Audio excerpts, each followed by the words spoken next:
एक 11 साल का बालक अपने पिता को बार बार कोई न कोई सवाल पूछकर परेशान करता रहता था। उसके पिता ऑफिस के काम में बिजी थे, फिर भी वो छोटा बच्चा उसके पिता को कुछ न कुछ सवाल पूछकर परेशान करता था।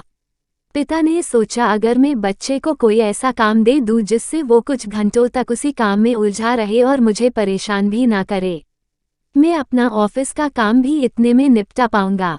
पिता ने एक पुरानी किताब ली। उस किताब के एक पेज पर वर्ल्ड मैप बना हुआ था। पिताजी ने वो पेज फाड़ डाला और फिर उस पेज को कई छोटे छोटे टुकड़ों में काट दिया।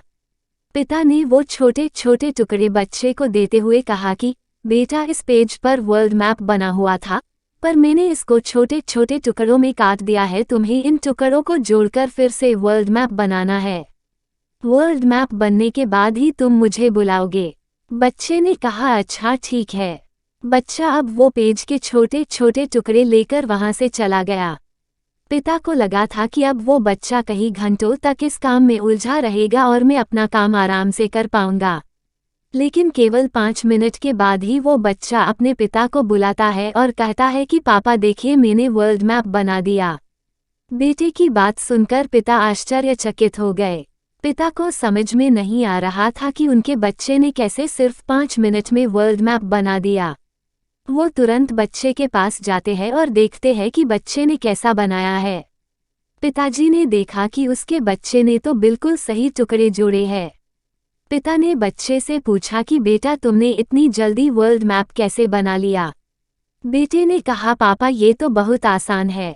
आपने जिस पेज के टुकड़े मुझे दिए थे उसके एक साइड में वर्ल्ड मैप बना हुआ था और दूसरे साइड पर कार्टून बना हुआ था। मैंने दूसरे साइड देखकर कार्टून को जोड़ लिया और वर्ल्ड मैप अपने आप बन गया। पिताजी ये सुनते ही बहुत खुश हो गए और अपने बच्चे को देखते ही रह गए। हम लोग अक्सर कोई बड़ी समस्या को देखकर हैरान हो जाते हैं और ये भी मान लेते हैं कि इस समस्या का हल हो ही नहीं सकता है। हम समस्या का सिर्फ एक पहलू ही देखते हैं और अपना दृष्टिकोण बना लेते हैं कि इस समस्या का हल नहीं होगा, जबकि उसी समस्या का दूसरा आसान पहलू भी होता है। हमें समस्या को हल करने के लिए उसके हर रास्ते को अच्छी तरह से देख लेना चाहिए।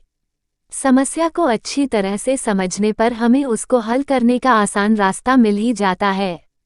आपको ये कहानी अच्छी लगी हो तो लाइक करें, शेयर करें और सब्सक्राइब करें। धन्यवाद।